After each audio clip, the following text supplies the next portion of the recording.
Hello, everybody. Thank you so much for watching, giving you something to think about here.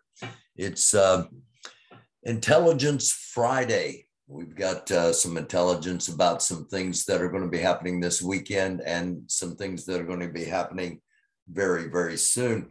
Let's kick off with what's going on this weekend to begin with. It is Juneteenth.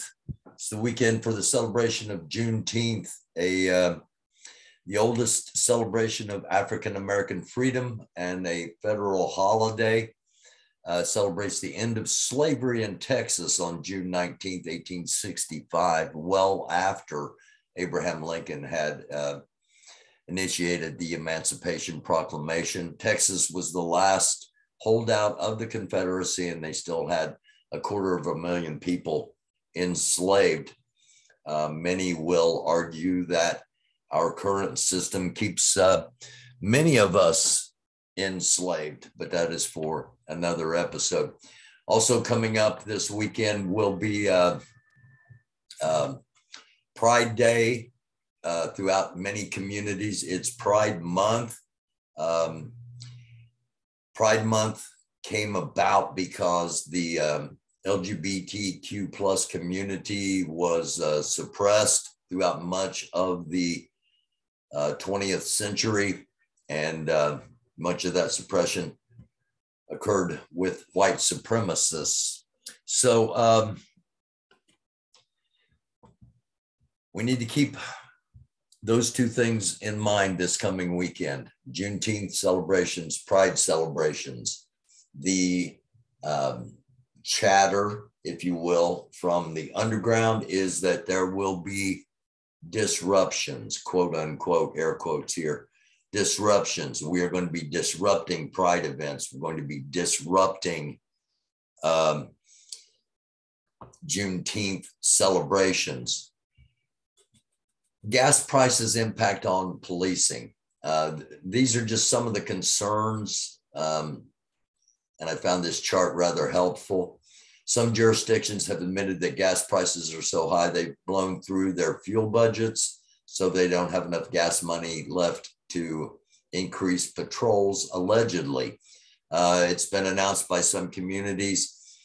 And the reason for the allegedly is that there is chatter that some of the urban areas, police will not be responding and using this as an excuse. Using the fact that there is little to no fuel as an excuse. In some areas like the area I live in, legitimately, they are going to be cutting patrols back because they do not have enough fuel to get through the end of the month. We'll get back to this chart in just a moment. I want to talk a little bit about Juneteenth and about the Black population. And 3 days ago, it was asked, why do most Black people live in this circle? 5 years ago, why African Americans left the South and what's bringing them back. 10 years ago, the Black population was scattered, if you will. Was not scattered is not the right word. It was dispersed in a lot more even area. And as of 3 days ago, and as of the last census, a number of Blacks are congregating in this area. Why do I bring that up? Well, if we look at the United States, basically the Mississippi River divides the country between East and West. It's not a, drop dead line or anything, but it gives us a perspective. And if we look at some statistics, a lot of the violence against the LGBTQ plus communities, the targets are west of the Mississippi. As far as the Black community, it's east of the Mississippi. Now, this makes sense because while we have white supremacists, while we have hate-filled people all around the country, where the targets are is where those hate acts are going to be. So east of the Mississippi, there are going to be more targets against the Black communities. West of the Mississippi, more targets against the LGBTQ plus communities. Why is this? Outside of Oakland and Los Angeles, not a lot of Black communities west of the Mississippi. It's not that there aren't Black people, it's just there are not a lot of concentrated Black communities west of the Mississippi. West of the Mississippi is also considered, especially around the coastlines of both east and west, are more liberal thinking people and less conservative people and less hate-filled people. So these are just things to think about. All right, go out and celebrate Pride. Go out and, if you're in that community, if you're in the Black community, we ought to all be celebrating the fact that there is no legal slavery in the United States, but especially the Black community. Celebrate Juneteenth, but keep your head on a swivel. Know your surroundings, know your environment, trust your gut. Something doesn't feel right, get out of there. All right, but enjoy the weekend. Again, there are so many things going on in so many different locations. Chances are nothing is going to happen where you're at, but everybody says that. Nothing will happen here.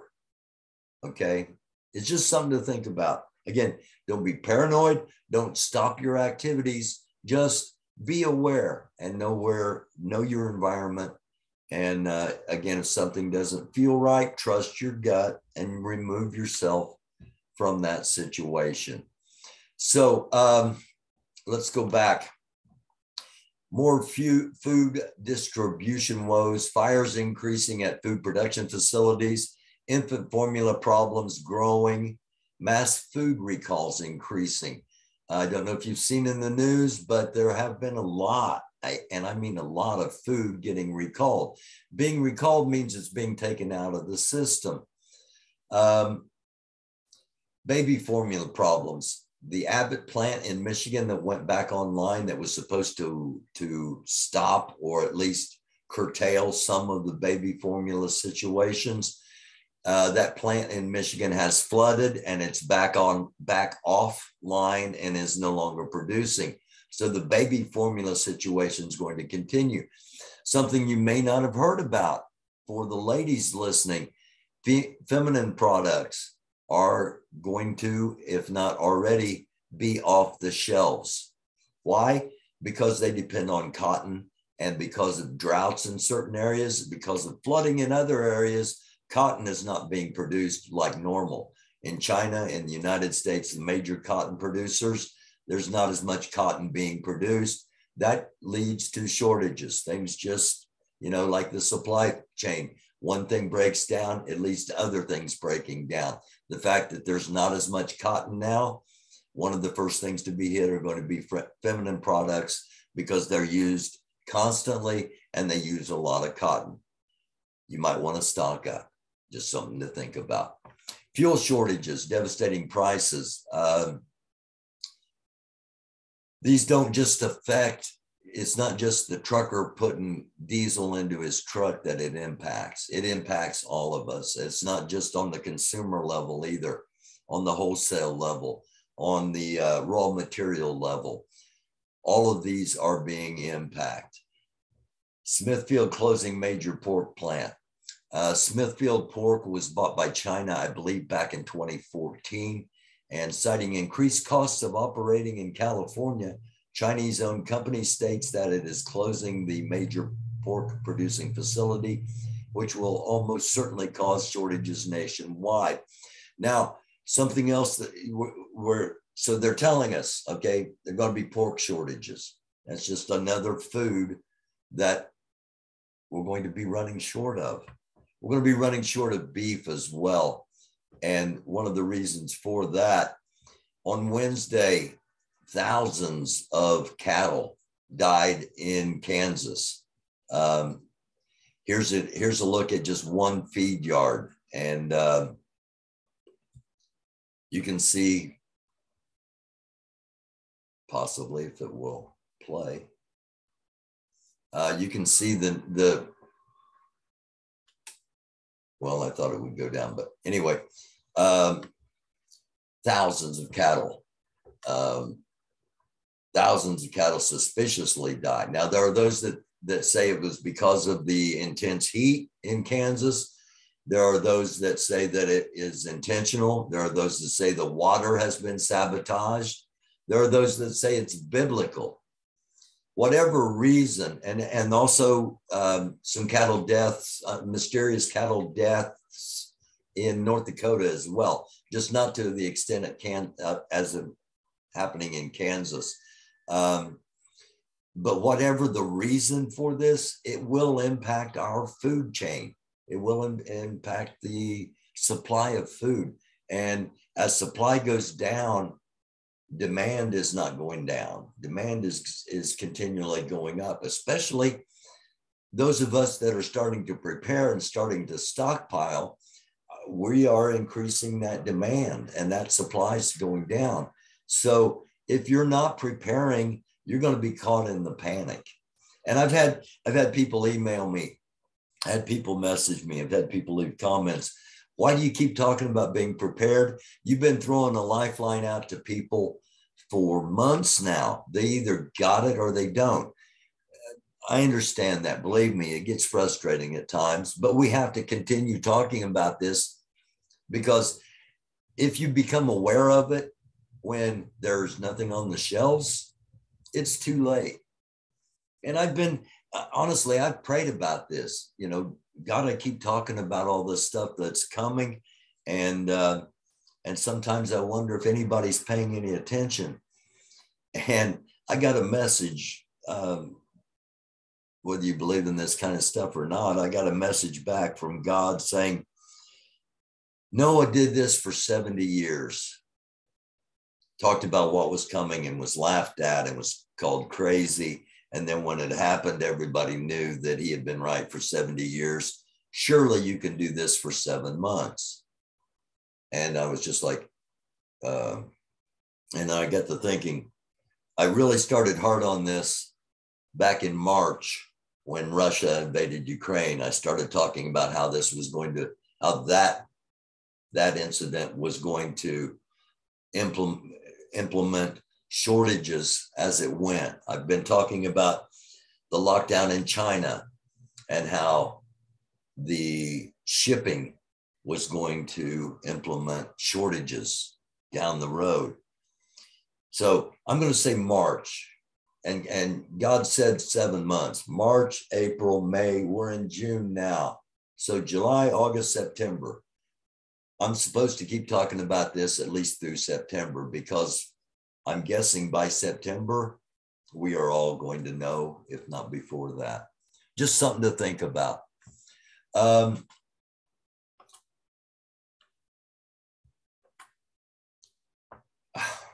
didn't want that. Here we go. DEF shortages getting serious. Diesel exhaust fluid is a government mandated requirement for diesel engines. The person that put the chart together says it serves no purpose other than for government to control things as usual. That's debatable. Even though most people don't know about it, most diesel freight trucks won't even start unless you have it. And there's currently a nationwide shortage of DEF. All right. What is DEF? Diesel exhaust fluid. In 2010, the Environmental Protection Agency, the EPA, announced that all diesel engines are required to use a selective catalytic reduction, an SCR. SCR is powered by consumable fluid called diesel exhaust fluid, DEF, which is composed of deionized water and a pure form of urea, UREA. Urea is composed of nitrogen, hydrogen, carbon, and oxygen.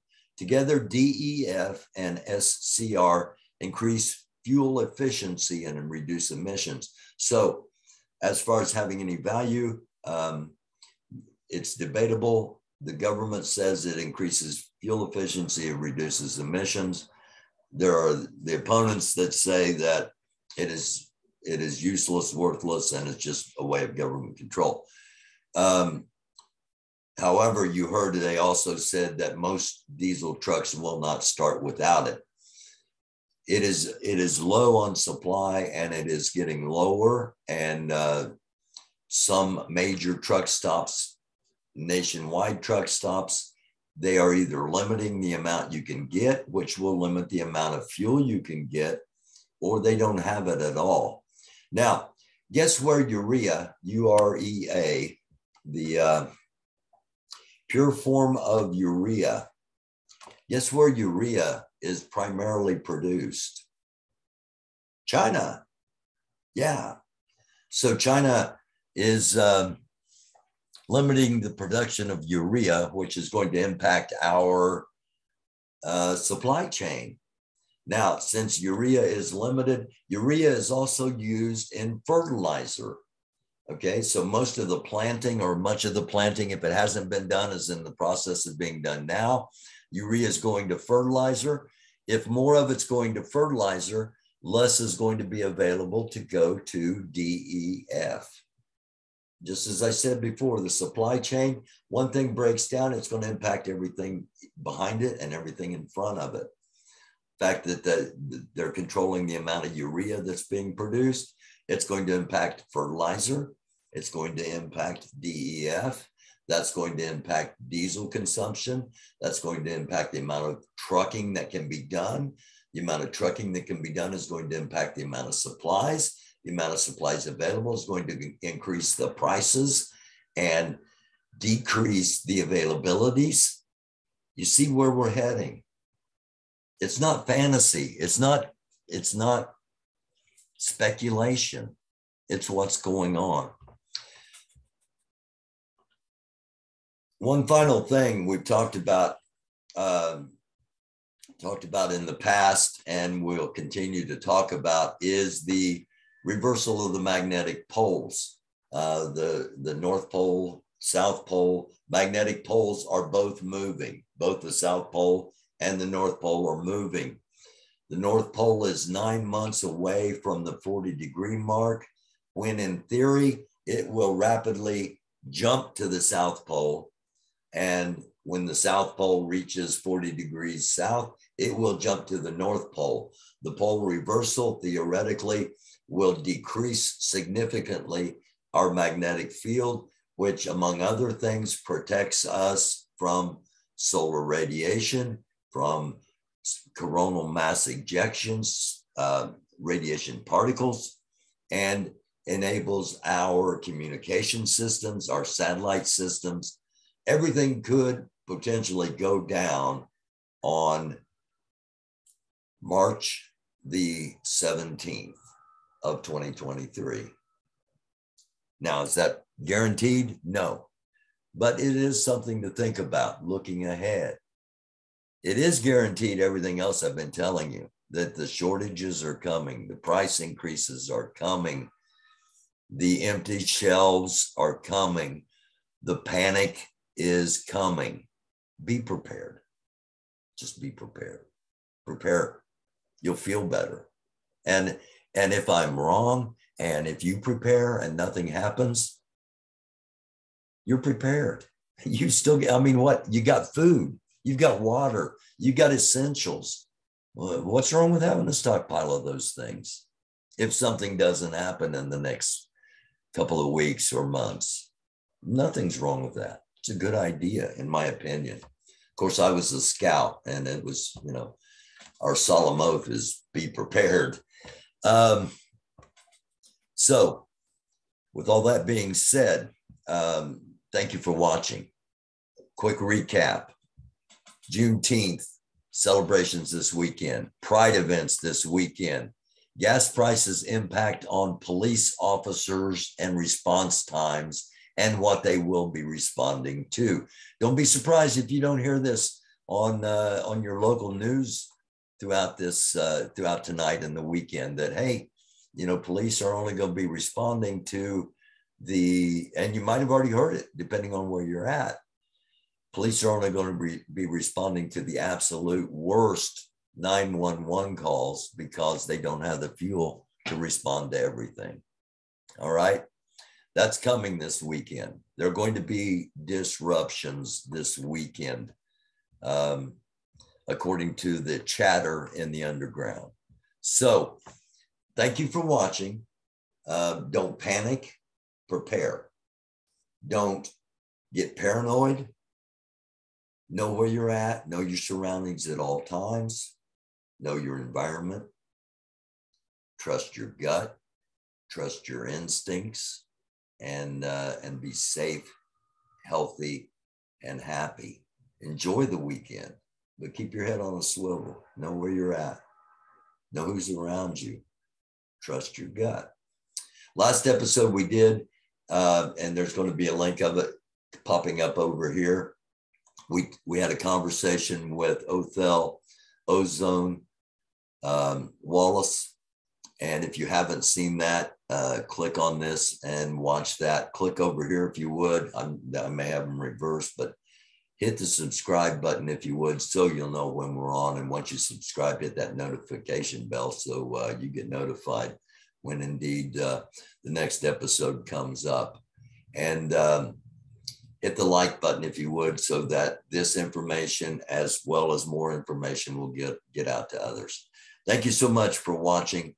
Have a blessed weekend. Namaste, shalom, salam. Blessings in the name of the Lord and Savior Jesus Christ, the risen Son of the one true, most high, living God. If you're a fellow Christian, blessings upon you, blessings upon all of you. I wish you nothing but peace and love and a blessed, wonderful weekend. Thank you again for watching.